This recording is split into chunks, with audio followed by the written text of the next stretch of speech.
천국 소망을 허락하여 주시며 저 나라를 바라보며 살아갈 수 있도록 은혜를 주신 하나님 감사와 찬송을 드립니다.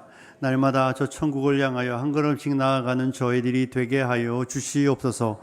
오늘도 복된 주일 아침 하나님 앞에 예배하며 마음을 담아 예물을 구별하여 드렸습니다. 기쁨으로 자원함으로 드리오니 하나님 받아 주시옵소서. 아버지 하나님, 예물 드리는 손길들의 삶의 필요를 주님이 알고 계시오니 채우시고 공급하여 주시옵소서. 드려진 예물 하나님 기뻐하시는 일, 하나님 원하시는 일에 아름답게 사용되게 하여 주옵소서. 이 시간 함께 말씀을 듣습니다. 우리에게 깨달음의 은혜가 있게 하여 주시옵소서. 감사를 드리며 사랑하는 성도님들을 축복하며 예수님 거룩하신 이름으로 기도드리옵나이다. 아멘. 할렐루야. 새로 시작된 한 주간 은혜 안에 승리하시는 저와 여러분이 되시길 바랍니다. 특별히 오늘 경서병제님 방문하셨는데요. 잠깐 일어나 주세요. 둘째 낳고 처음 온 것 같은데, 우리 축하하는 박수 한번 하시죠. 누군가 궁금해하실 것 같은데 우리 김성목 장로님 아들입니다. 여러분, 저에게는 한 가지 많은 장애 중에 한 가지 장애가 있는데 안면 인식 장애가 있습니다. 여러분 다 잘 알아보시는데 그죠? 제가 예쁜 사람을 못 알아봅니다. 그래서 여러분을 다 알아보는 걸 보니 우리 교회는 별로 예쁜 사람이 없나 봅니다. TV 나오면 잘 구별을 못해요. 그 사람이 그 사람 같아서 저희 아내가 매일 저보고 웃는데, 여러분 이런 장애가 있는데 구별하는 건 참 좋잖아요. 그죠? 어떤 TV에 이런 실험을 하는 걸 참 유튜브에서 잠깐 봤는데요. 의자에 다이아몬드 원석을 올려놓았습니다. 다이아몬드 원석을 올려놓고 거기 앉는 사람들의 반응을 봤어요. 여러분 다이아몬드 원석 보신 적 있으세요? 왜 없으시죠?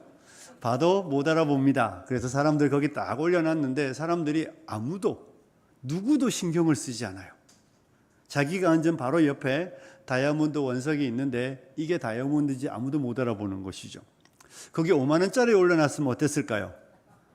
좌우를 살피고 쓱 가서 앉지 않았을까요?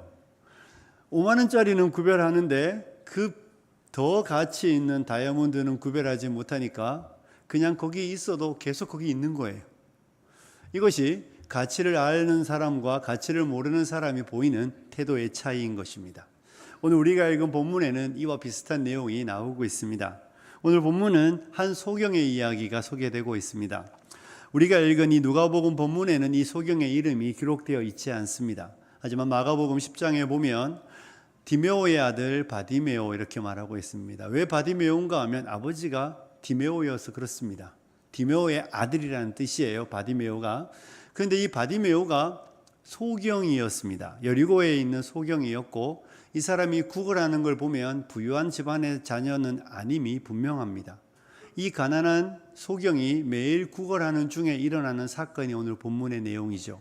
가난한 사람이 매일 구걸하고 있는데 오늘은 특별한 일이 벌어지고 있다는 것을 직감적으로 알았습니다. 왜냐하면 평소에 자기가 구걸하는 곳에서 지나가는 인파와 오늘 이 사람이 앉아있는 이곳에 지나가는 사람의 숫자가 다르다는 걸 보지 못하지만 감각적으로 아는 것이죠.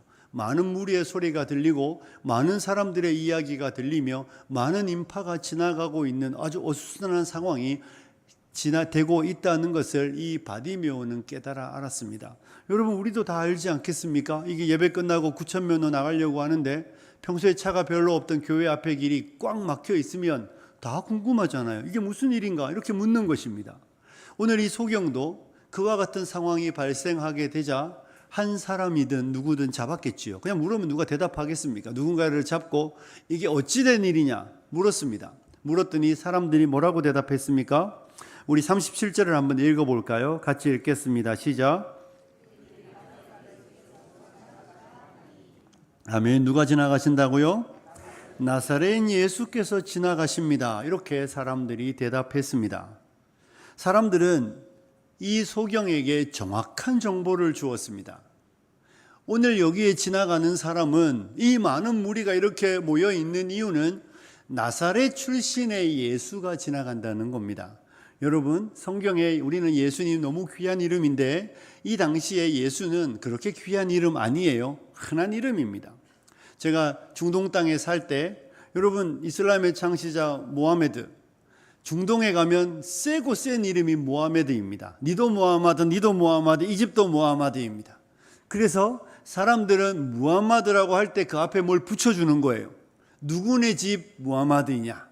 마치 이 나사렛 예수가 그런 의미예요.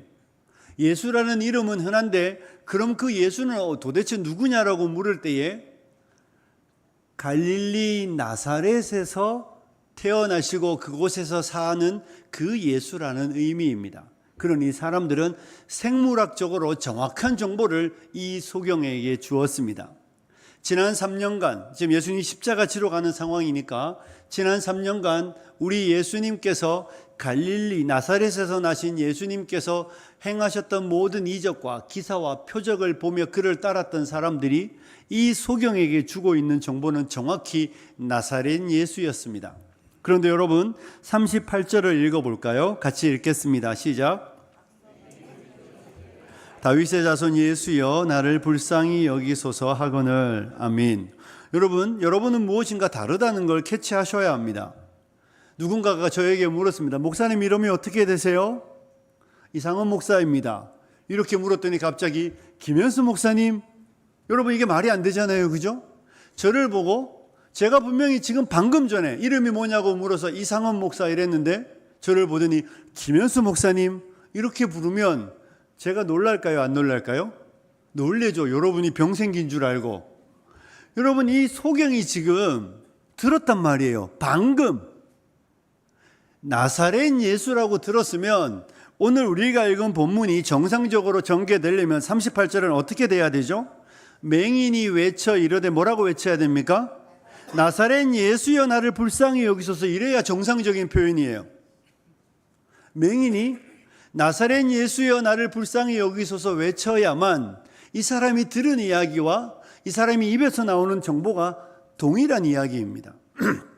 그런데 맹인은 그렇게 외치지 않습니다. 맹인이 뭐라고 외쳤습니까? 다윗의 자손 예수여. 누구의 자손요?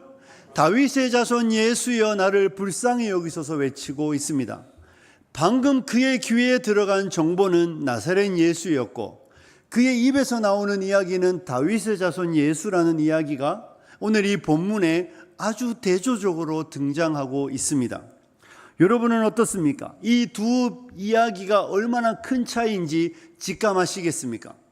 이 두 사람의 이 들은 이야기와 입에서 나오는 이야기가 얼마나 엄청난 차이가 있는지 여러분 이해하셔야 합니다. 이 이야기는 하늘과 땅 차이의 이야기입니다. 이들이 하는 이야기와 소경이 하는 이야기는 전혀 다른 이야기라는 것을 우리는 본문을 통해 발견해야 합니다.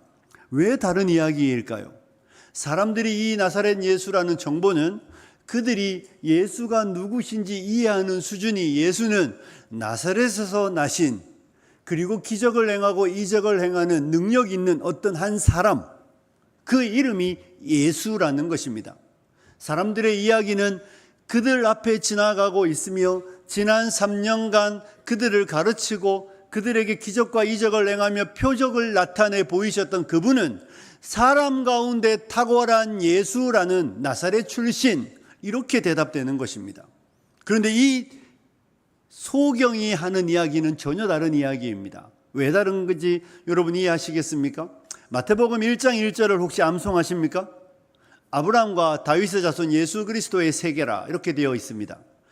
마태복음 구약이 끝나고 신약을 열자 말자 성경이 우리에게 주고 있는 정보는 아브라함과 다윗의 자손이신 예수님의 이야기 이렇게 되어 있습니다. 그러니 우리말 성경을 읽으면 아브라함의 자손 예수라는 의미가 그 이야기의 핵심인 것 같지만 헬라어 성경은 두 단어가 바뀌어 나옵니다. 누가 먼저 나오겠습니까? 다윗과 아브라함의 자손 예수님의 세계라는 것입니다. 아브라함의 자손이 주가 아니라 다윗의 혈통으로 오신 아브라함의 자손이신 예수라는 것입니다. 왜 마태는 열자 말자 다윗의 이야기를 먼저 꺼내고 있을까요? 이스라엘 백성들이 그렇게 기다리던 메시아는 반드시 다윗의 혈통에서 오시는 분이어야 하는 것입니다. 그들이 기다리고 기다리던 메시아는 다윗의 씨에서 오셔야 되는, 구약 성경이 그렇게 지난 몇천 년간 계속해서 오고 있는 메시아는 다윗의 자손이어야 합니다. 그리고 그분만이 메시아일 수 있습니다. 다윗의 자손에서 오지 않은 메시아는 진짜가 아닙니다. 그래서 예수님이 어디서 태어나시죠? 베들레헴에서 태어나시는 것입니다. 유대 땅 베들레헴에서 태어나셔야만 메시아일 수 있습니다. 바로 성경은 그 이야기를 우리에게 가르쳐주고 있는 것이죠. 오늘 소경이 하고 있는 이 외침은 사람들로부터 들었던 이야기는 나사렛 출신의 평범한 사람인데, 소경의 입에서 나오는 이야기는 나사렛 출신의 평범하지 않은 특별한 선지자가 아니라 하나님이 지난 몇천 년간 우리 조상들에게 약속하셨던 바로 그 메시아, 온 인류를 죄에서 구원할 바로 그분, 하나님의 아들이신 우리 가운데 임마누엘로 오시는 그분 예수님이라는 이야기를 소경이 지금 하고 있는 것입니다. 여러분, 놀랍지 않습니까? 소경이 예수님을 본 적이 있습니까? 없죠. 태어나서 한 번도 본 적이 없는 소경이 어떻게 예수님을 보겠습니까? 이 소경은 예수님이 기적과 이적을 행하는 곳에 가본 적도 없을 것입니다. 우리가 추측해 보면 소경은 그 자리에 앉아서 늘 듣기 때문에 사람들로부터 정보를 얻었을 것입니다. 3년쯤 전에 갈릴리에 놀라운 이적을 행하는 한 사람이 나왔다는 이야기를 들었었겠죠. 그의 이름이 예수라는 것도 알았을 것입니다. 그가 행하는 기사와 그가 행하는 이적과 그가 행하는 표적과 그가 가르치는 놀라운 가르침을 이 사람이 들었던 것입니다. 그런데 놀랍게 그 이야기가 전해지고 들으면서 이 사람 안에 놀라운 현상이 하나 나타났습니다. 그것이 무엇이었겠습니까? 나사렛 예수에 대한 이야기가 나사렛 예수로 들렸는데, 그의 마음에는 그가 하나님이 우리 가운데 보내겠다고 약속하셨던, 구약이 그렇게 우리에게 말했던, 성경이 그렇게 우리에게 기다리라고 말했던 다윗의 혈통에서 오시는 예수님이라는 것을 이 소경이 놀랍게 깨달아 알게 된 것입니다. 그리고 그 소경은 그 믿음 안에서 예수님을 향하여 나사렛 예수라고 외치지 않고 다윗의 자손 예수라고 외치고 있는 것입니다. 사랑하는 성도 여러분, 이 소경 안에 일어난 놀라운 신비를 여러분은 이해하시겠습니까? 이 소경은 어떻게 이 사실을 알았을까요? 이 소경보다 더 많은 정보를 가진 사람들이 이에게 주는 정보는 나사렛 예수였습니다. 그들 가운데 어떤 사람들은 예수님이 보리떡 5개와 물고기 2마리로 남자만 5,000명을 먹일 때에 거기에서 그들의 눈으로 분명히 조금 전에 보리떡 5개, 물고기 2마리 뿐이었는데, 그 보리떡 5개와 물고기 2마리가 남자만 5,000명이 되는 사람들이 계속해서 먹어도 사라지지 않고 줄지 않고 일어나는 놀라운 현장에서 그 떡과 그 고기를 받아 먹은 사람이 있을 것입니다. 우리 예수님이 산에서 산상수훈의 말씀을 가르치실 때에 그 놀라운 예수님의 말씀을 귀로 들었던 사람들이 그 자리에 있었을 것입니다. 우리 주님이 행하시는 놀라운 기적과 이적을 보았던 사람들, 우리 예수님이 죽은 아이를 살리고, 우리 예수님이 안진뱅이를 일으키고 문둥병자를 고치고 행하는 그 많은 이적을 보았음에도 불구하고 그들이 가진 정보는, 그들이 본 것에 대한 결론은 나사렛 예수에서 끝나는 그 많은 사람들이 오늘 이 본문에 등장하는 것입니다. 그런데 그들과 다르게 이 소경이 가진 정보의 양은 이들과는 비교할 수 없이 부족함에도 불구하고, 본 적도 없고 현장에서 들은 적도 없음에도 불구하고 이 소경은 그들이 알지 못하는 것을 깨달아 알고 있습니다. 이 소경은 그들이 발견하지 못하는 진리를 발견하고 있습니다. 나사렛 예수는 하나님의 아들로 우리 가운데 오신 다윗의 자손 예수라는 것을 이 소경은 깨달아 발견하고 있는 것입니다. 사랑하는 성도 여러분, 어떻게 이 일이 일어났겠습니까? 어떻게 이런 일이 가능했겠습니까? 이런 일이 가능한 이유를 우리는 설명할 수 없습니다. 하지만 우리는 또 설명할 수 있습니다. 어떻게 이런 일이 가능할까요? 이런 이야기는 마치 이런 것과 같습니다. 저는 어머니의 태중에서부터 교회를 다녔습니다. 저희 어머니가 저를 낳고 저를 갖고 저를 낳고 교회를 계속해서 다니고 지난 30년간 저는 계속 교회를 다녔습니다. 제가 들은 설교만 해도 얼마나 많은지 모릅니다. 제가 주일에도 가고 수요일에도 오고 금요일에도 오며 그 수없이 많은 설교를 들었습니다. 그런데도 여전히 저는 예수님이 나사렛 예수입니다. 그런데 우리 가운데 어떤 사람이 한 명이 있습니다. 교회를 오래 구해서 온 것이 아닙니다. 우연히 교회에 우상 아파트에 차 빼달라 그래가지고 차를 막아놔서 어쩔 수 없이 예배당에 올라왔는데 도대체 못 찾는데 갑자기 예배당에 들어왔는데 내 귀에 목사의 설교가 들리기 시작합니다. 나는 그전에도 교회를 와본 적이 없고 나는 그전에도 예배를 참석해 본 적이 없고 기독교는 단어만 가지고 있고 예수를 믿는다는 것만 알고 있지 전혀 아무런 정보도 없고 아무것도 모르는데 예배당에 와서 앉아 있는데 목사의 설교가 들리기 시작하고 목사의 설교 속에서 나사렛 예수가 하나님이 누구신지 진리가 무엇인지 내가 누구인지 깨달아 알아지는 일들이 일어나는 사람이 있을 수 있는 것입니다. 오늘 이 본문은 그런 이야기를 하고 있는 거예요. 30년 40년 교회당을 그렇게 오래 다녔음에도 불구하고 진리가 무엇인지 알지 못하는 한 사람들과 본 적도 없고 겨우 들었던 이야기임에도 불구하고 내가 들었던 그 하나님의 아들, 그분이 나사렛 땅에서 태어나신 그분이 하나님의 아들, 우리 가운데 오신 메시아라고 깨닫는 이 소경의 이 대조적인 장면이 우리 안에 등장하고 있는 것입니다. 사랑하는 성도 여러분, 정보의 양이 사람을 변화시키는 것이 아닌 것입니다. 어떻게 이런 일들이 일어났을까요? 이런 일이 일어난 것은 성경 마태복음 16장에 보면 이런 내용이 기록되고 있습니다. 마태복음 16장에 예수님이 빌립보 가이사라 지방에서 제자들에게 물었습니다. 사람들이 나를 누구라 하더냐? 그때 제자들이 대답했습니다. 그들이 들은 이야기를 해주고 있습니다. 예수님, 사람들이요 예수님이 엘리야라고 말하던데요. 또 어떤 제자가 이렇게 말하죠. 아니에요, 예수님. 사람들이 예수님은 죽었다가 다시 살아난 세례 요한이래요. 또 어떤 사람들이 이렇게 말합니다. 선지자 중에 한 사람이래요. 그때 예수님이 그 이야기를 듣고 예수님은 그 대답이 만족스럽지 않으셨죠. 예수님 물으셨습니다. 너희는 나를 누구라고 하느냐고.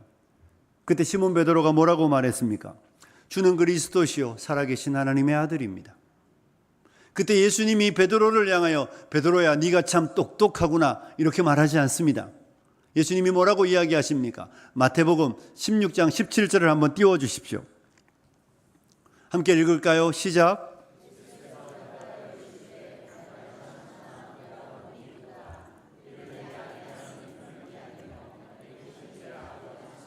아멘. 띄워놓으십시오. 예수님이 이렇게 대답하시는 거예요. 시몬아, 베드로야, 네가 뭐가 있다? 복이 있다. 넌 진짜 복된 인생이라는 것입니다. 왜냐하면 네가 이 사실을 안 거예요. 내가 이 땅에 오시는 그리스도, 바로 그 구주, 다윗의 씨로 오는 그 메시아라는 사실을 네가 알게 된 것이 네가 이 땅에서 정말 복을 받았다는 것을 증명해 보인다는 것입니다. 그런데 네가 이 사실을 안 것이 혈육으로 된 것이 아니라는 것입니다. 너의 지혜로, 너의 능력으로, 너의 통찰력으로, 너의 남다른 탁월함으로 알게 된 것이 아니라 오직 하늘에 계신 내 아버지로 인하여 너는 이 진리를 알게 되었다고 예수님은 베드로와 제자들에게 가르쳐주고 있는 것이죠. 사랑하는 성도 여러분, 베드로의 능력이, 본문 내리셔도 됩니다. 베드로의 능력이 베드로로 하여금 이 신앙을 고백하게 하는 것이 아닙니다. 베드로의 지혜가 베드로로 하여금 이 사실을 깨달아 알게 하는 것이 아닙니다.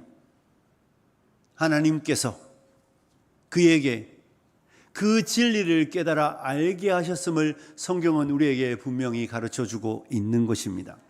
이 소경의 이 지혜도 마찬가지입니다. 나사렛 예수여 외치지 않고 다윗의 자손 예수라고 외칠 수밖에 없었던 이유는 하나님께서 이 소경에게 놀라운 깨달음의 은혜를 주셨기 때문입니다. 하나님께서 그의 눈을 열어, 그의 믿음의 눈을 열어, 그의 믿음의 귀를 열어, 그의 마음에 밝혀 나사렛 예수가 나사렛 땅에서 나신 예수가 아니라 우리 가운데 오시기로 약속하셨던 바로 그 다윗의 자손 예수라는 것을 하나님이 믿게 하여 주셨기 때문에 이 소경은 그 진리를 알고 그렇게 고백하는 줄로 믿습니다. 이것이 성경이 우리에게 주고 있는 은혜의 이야기입니다. 사랑하는 성도 여러분, 우리의 힘으로, 우리의 능력으로 예수님을 알아보는 것이 아닙니다. 예수님을 알아보는 유일한 길은 하나님이 우리에게 눈을 열어 보여주실 때에만 그 예수를 알아보게 되는 줄로 믿습니다. 저는 우리 가운데 누구도 신앙의 연차로 우리가 예수를 믿는다고 말하는 이들이 없기를 간절히 소원합니다. 우리 가운데 누구도 신앙의 연수로 내가 예수를 믿는 것처럼 착각하는 분들이 없기를 간절히 소원합니다. 신앙의 연수로 할 수 있는 이야기는 나사렛 예수까지입니다. 하지만 성령의 역사로 하는 고백만이 다윗의 자손 예수님을 구주로 영접하고 그분을 쫓을 수 있는 것입니다. 이 은혜가 여러분 안에게 일어나야만 여러분은 진짜입니다. 이 은혜가 역사한 사람만이 진짜이지 그렇지 않은 사람은 진짜가 아닙니다. 사랑하는 성도 여러분, 진짜가 아닌 사람들은 교회를, 진리를 떠날 수밖에 없습니다. 왜 그렇습니까? 지금이야 물론 우리가 박해와 핍박의 시대를 살아가지 않습니다. 우리 가운데 혹시 집에서 교회 나온다고 성경책이 불태워지거나, 우리 가운데 누가 예수를 믿는다고 머리털이 다 깎이거나, 우리 가운데 누가 예수를 믿는다고 존속 살해를 당하는 사람이 있습니까? 우리 땅에는 없습니다. 우리가 아는 복음성가 중에 주님 뜻대로 살기로 했네가 있잖아요. 그죠? 주님 뜻대로 살기로 했네, 주님 뜻대로 살기로 했네, 주님 뜻대로 살기로 했네, 뒤돌아서지 않겠네. 그 찬양을 부른 사람은 예수를 믿는다는 이유로 남편이 죽고 아내가 죽고 아이들이 죽었습니다. 본인도 죽으면 아이들이 죽고 아내가 죽고 자기도 죽었습니다. 우리는 이런 시대를 살지 않습니다. 그러니 우리가 진짜인지 가짜인지 별로 확인할 길이 별로 없습니다. 그런데 여러분, 이런 건 어떻습니까? 내가 예수 그리스도와 다른 무엇을 놓고 고민하는 분들이 있지 않습니까? 내가 진리를 따라가려고 하는데 이 진리를 따라가는 것이, 이 거룩한 예배를 지키는 것이 세상의 것들을 쫓아가면 더 많은 유익이 된다고 생각하여 고민하는 분들이 있다면 여러분에게 진리는 진리가 아닌 것입니다. 여러분에게 예수는 나의 유일한 소망 되시고 나의 전부가 되시는 분이 아닌 것입니다. 그렇기 때문에 이 두 개가 비교가 될 수 있다고 생각하는 것입니다. 예수와 다른 무엇에 저울에 올려놓고 비교하고 고민할 수 있다는 것 자체는 아직도 여전히 이 예수님이 누구신지를 알지 못하고 있음을 스스로 증명하여 보이는 것입니다. 예수님을 따르는 것과 진리를 지키는 것과 세상이 주는 즐거움 사이에 고민하는 분들이 있습니까? 이 고민이 여러분의 고민이 될 필요가 없습니다. 여러분이 예수를 믿는 인생인지 고민하셔야 합니다. 어떻게 예수를 믿는 인생이, 예수의 가치를 아는 사람이, 하늘로부터 우리 가운데 오셔서 우리에게 영생을 주기 위하여 생명을 내어놓으신 그분을 안다고 말하는 사람이, 그분과 아무것도 아닌 세상의 돈, 명예, 권력, 사람을 놓고 고민하고 비교하며 어려워하고 힘들어하고 있을 수 있겠습니까? 왜 부자 청년이 너의 재산을 다 팔아 가난한 사람들에 주고 나를 쫓아라 갈 때에 그는 왜 고민했습니까? 그 가치를 알지 못하기 때문입니다. 가치를 알지 못하는 사람은 진리 옆에 무엇인가를 놓을 수 있다고 생각합니다. 예수를 알지 못하는 사람은 예수님 옆에 누구든 무엇이든 어떤 대상이든 놓고 저울질할 수 있다고 생각하는 사람은 기독교 진리 밖에 있는 사람입니다. 기독교 진리 안에 있는 사람은 예수님의 가치를 발견한 사람인 줄로 믿습니다. 그래서 우리가 부르는 찬양처럼 주 예수보다도 귀한 것은 없는 것입니다. 이전에 즐기던 세상 일도 다 버리는 것입니다. 명예도 권세도 물질도 그 어떤 것도 예수 옆에 놓고 비교할 수 있는 대상은 없는 것입니다. 오늘 이 소경과 무리의 차이는 이렇게 벌어질 수밖에 없습니다. 여러분 보십시오. 고린도전서에 이런 말씀이 기록되어 있습니다. 고린도전서 2장 8절에 이런 말씀이 나오고 있는데 한번 띄워주시면 함께 읽겠습니다. 시작.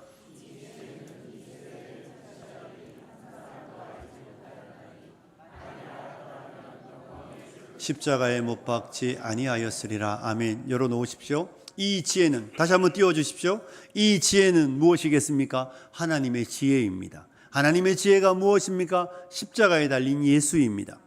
이 지혜, 하나님의 지혜, 십자가에 달린 예수는 이 세상의 통치자들, 이 세상의 권세자들, 이 세상의 능력자들, 이 세상의 지혜자들 중에 한 사람도 알지 못했다는 것입니다. 이게 무슨 이야기입니까? 자기 땅에 오셨음에도 불구하고 자기 백성이 영접치 않았던 이유는 알아보지 못했기 때문이잖아요. 성경 전체를 가지고 성경 전체를 암송하는 그들 가운데에 예수께서 오셔서 예수님이 나타나 오셨음에도 불구하고 그들은 예수님을 알아보지 못했습니다. 대제사장도 알아보지 못하고 바리새인들도 알아보지 못하고 사두개인들도 알아보지 못하고 종교 지도자도 알아보지 못하고 모든 사람이 알아보지 못했습니다. 그들이 알아보지 못한 증거가 무엇이었습니까? 영광의 주를 십자가에 못 박은 것입니다. 그들이 영광의 주를 십자가에 못 박아 죽였던 이유는 그들이 영광의 주님을 알아보지 못했기 때문에 영광의 주님을 십자가에 죽였던 것입니다. 그들이 영광의 주님을 알았다면 십자가에 못 박을 일이 아니라 구주를 대신하여 십자가에 내가 달렸겠죠. 할 수만 있었다면. 하지만 그들 가운데 누구도 단 한 명도 영광의 주를 알아보지 못했기 때문에 그들은 영광의 주를 십자가에 못 박아 죽였다고 말합니다. 사랑하는 성도 여러분, 이 말씀을 기억하셔야 합니다. 우리 가운데 누군가가 교회를 떠났습니까? 우리 교회 안에서 다른 교회로 옮겨간 것도 아니고 누군가가 교회를 떠나면 안타깝긴 하지만 그가 떠날 만한 이유가 있는 것입니다. 진리 안에 있지 않았기 때문입니다. 그가 몸된 교회 안에서 30년을 살았던 40년을 살았던 50년을 살았던 예수 그리스도를 인격적으로 만나지 못했기 때문에 그가 하나님이 누구신지를 알지 못했으며 하나님의 진리의 빛 앞에서 자신을 한 번도 본 적이 없으며 하나님의 진리의 빛 앞에 우리의 인생이 얼마나 죄인인지를 깨달아 알았더라면 영광의 주님을 붙잡았을 것입니다. 알지 못했기 때문에 예수님을 붙잡지 않고 따르지 않고 예수님을 버렸던 것입니다. 사랑하는 성도 여러분, 우리 가운데 누구도 신앙생활 안에 있으면서 예수를 바라보며 나사렛 예수에 머무는, 예수님이 우리의 인생에 그냥 좀 도움이 되는, 우리의 혈과 육의 문제를 해결하여 주는, 해결하지 않는 분이라는 의미가 아니에요. 예수님이 우리의 의식주의 문제를 해결하여 주는, 우리의 자녀의 진로의 문제를 해결하여 주는, 우리의 비즈니스의 문제를 해결하여 주는 분으로 이해하는 수준에 머물고 있으면 아직까지 진리 안에 있는 것이 아닙니다. 사랑하는 성도 여러분, 여러분에게 예수님은 얼마만큼의 가치가 있습니까? 여러분에게 예수님은 이 소경이 외치는 것처럼 우리 가운데 오신 죽을 수밖에 없는 나 같은 죄인을 위하여 하늘 영광 버리시고 이 땅에 오셔서 나를 위해 물과 피 다 쏟으시며 나를 위하여 모진 고난을 다 당하셨으며 나를 위해 생명 내어주신, 세상 무엇보다 비교할 수 없으며 세상 무엇과도 바꿀 수 없는 가장 귀한 보물이신 예수님이 맞습니까? 이것이 아니라면, 그래서 여전히 예수님 옆에 무엇인가를 놓고 돈이 됐든 명예가 됐든 권력이 됐든 취미가 됐든 오락이 됐든 무엇인가를 놓을 수 있는 사람은 회개하셔야 합니다. 회개하고 예수를 믿으셔야 합니다.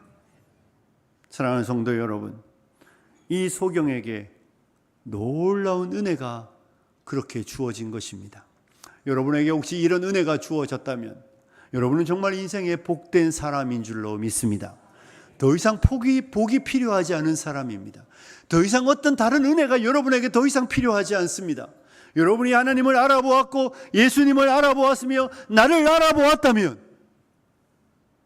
그래서 예수 그리스도를 붙잡았다면 여러분은 더 이상 이 땅에서 더 받을 복이 없는 인생인 줄로 믿습니다. 이 소경을 보십시오. 예수님을 알아보았고 예수님에 대한 확신이 있었기 때문에 다윗의 자손 예수여 나를 불쌍히 여기라고 외치며 나아갑니다. 사람들이 그를 제재합니다. 사람들이 그를 무시합니다. 사람들이 그를 멸시합니다. 하지만 절대로 포기하지 않습니다. 왜냐하면 그의 인생의 오늘이 마지막 날일 수 있기 때문입니다. 내가 오늘 예수님으로 인하여 내 소원이 들어지지 않으면 두 번 다시 올 수 없는 기회라는 것을 알기 때문에 어떤 거절에도, 어떤 무시에도, 어떤 멸시에도 신경 쓰지 않고 더 큰 소리로 다윗의 자손 예수여 나를 불쌍히 여기라고 이 소경은 외치고 있는 것입니다. 사랑하는 성도 여러분, 예수님이 여러분에게 확실한 소망이라면, 예수님이 여러분의 인생의 유일한 답이라고 믿는다면, 여러분의 인생의 예수님이 유일한 답이라는 증거는 여러분이 예수 그리스도를 향한 부름을 멈추지 않는 데 있습니다. 그리스도를 향한 여러분의 마음의 소망이, 그리스도를 향한 여러분의 마음의 열정이 두 번, 세 번, 몇 번 하다가 멈추는 것이라면 예수 그리스도는 여러분의 인생의 유일한 답이 아닌 것입니다. 예수 그리스도 그분이 내 인생의 유일한 답이라면, 예수 그리스도 인생이, 예수 그리스도 그분이 내 삶의 유일한 답이며 해답이라고 믿으며 그래서 그분 안에 내 인생의 모든 해답이 있다고 확신한다면 여러분이 이 소경처럼 행해야 합니다. 멈추지 않고 외치셔야 합니다. 우리 가운데 그리스도 밖에 있는 인생들이 있다면 멈추지 마십시오. 부르십시오. 찾으십시오. 구하십시오. 목사님, 저는 아직도 이 예수님의 가치가 얼마인지 잘 몰라서 여전히 세상의 무엇과 비교되는 것처럼 생각하고 있습니다. 목사님, 저는 지난 30년, 40년, 아니 더 많은 세월을 교회에 다녔음에도 불구하고 제 안에는 여전히 그리스도가 나의 전부가 되지 않고 그리스도만이 나의 기쁨이 되지 못하고 그리스도 안에 있는 그 가치들을 발견하지 못하여 여전히 주저주저 망설이고 있는 인생이 있다면 그리스도께 매우 달리셔야 합니다. 여러분이 해야 되는 유일한 한 가지입니다. 그리고 그리스도께서 유일한 소망이라고 아시는 분들이 있다면, 믿고 확신하는 분들이 있다면 소경처럼 나아가십시오. 여러분의 인생의 유일한 답은 그분께 있습니다. 그분을 멈추어 세우기만 한다면, 그분이 발걸음을 멈추기만 한다면 그분은 우리의 인생의 모든 문제를 해결하여 주실 줄로 믿습니다. 사랑하는 성도 여러분, 나사렛 예수에 머무는 신앙은 신앙이라고 말하는 것이 아닙니다. 정보를 가지고 있는 것입니다. 신앙은 나사렛 예수가 아니라 우리 가운데 오신 다윗의 자손 예수여야 합니다. 나의 유일한 구주시며 나의 하나님이시며 내 인생의 모든 것을 걸어도 아깝지 않으며 내 모든 것을 내어드려도 그분이 나의 전부이시기 때문에, 나의 사랑이시기 때문에 그분을 위해 할 수 있는 모든 일이 나의 즐거움이 되는 사람이 그리스도를 아는 사람입니다. 여러분, 절대로 사랑과 헌신과 수고는 엄청난 일을 경험한 사람이 하는 일이 아닙니다.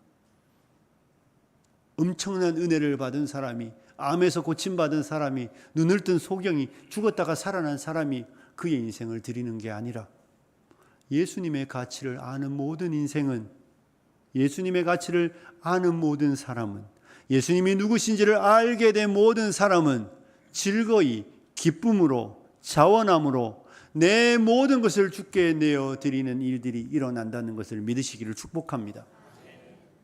절대로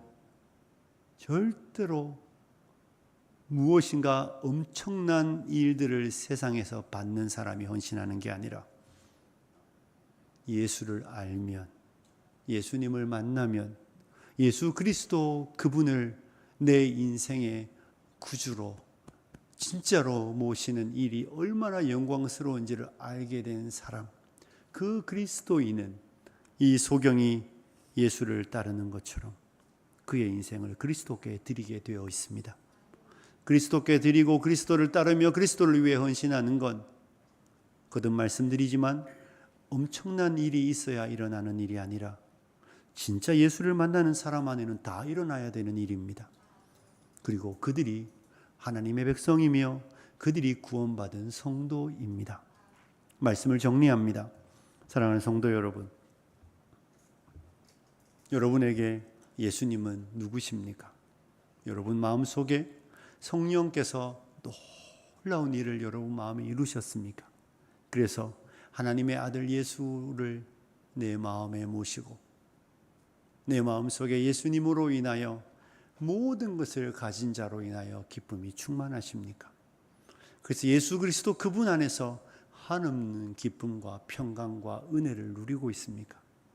우리는 이런 사람들을 하나님의 백성이라고 말합니다. 그렇지 않으면 여전히 나사렛 예수에 머무르며 예수를 따르고 있는 무리에 불과한 것입니다. 주님은 그들에게 내가 나사렛 예수가 아니라 하나님의 아들 예수라는 것을 가르쳐 주기 위하여 기사와 이적을 행하셨습니다.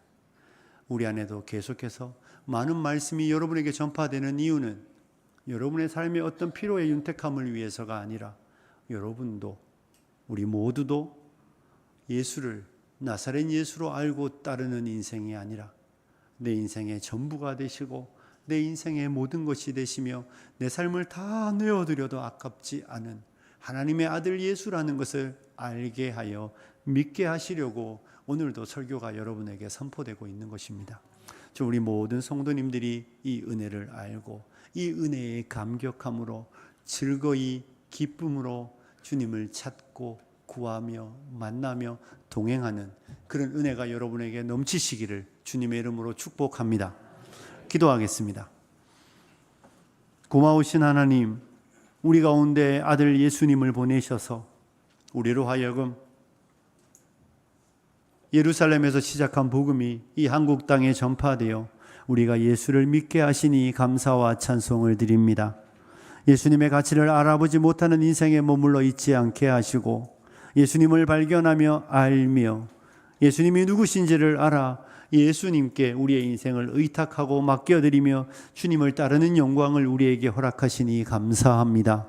아버지 하나님, 행여 우리 안에 이 진리 되신 예수님의 가치를 온전히 발견하지 못한 분들이 있다면 하나님 불쌍히 여겨주시고 은혜를 베풀어 주시옵소서. 그리하여서 예수님을 구주로 영접하며 예수 그리스도 안에서 있는 그 한없는 은혜들과 기쁨들을 누릴 수 있도록, 그래서 이 예배당에 오는 것이 하나님을 섬기는 것이 얼마나 복된지를 깨달아 알 수 있도록 은혜를 허락하여 주시옵소서. 하나님, 우리 성도님들 그리스도께만 소망을 두고 그리스도만 붙잡사오니 주여 응답하시고 역사하여 주시옵소서. 새로이 시작된 한 주간 우리의 삶의 자리에서 주를 높이는 복된 성도로 살아가게 하여 주옵소서. 감사를 드리며 예수님 거룩하신 이름으로 기도드리옵나이다.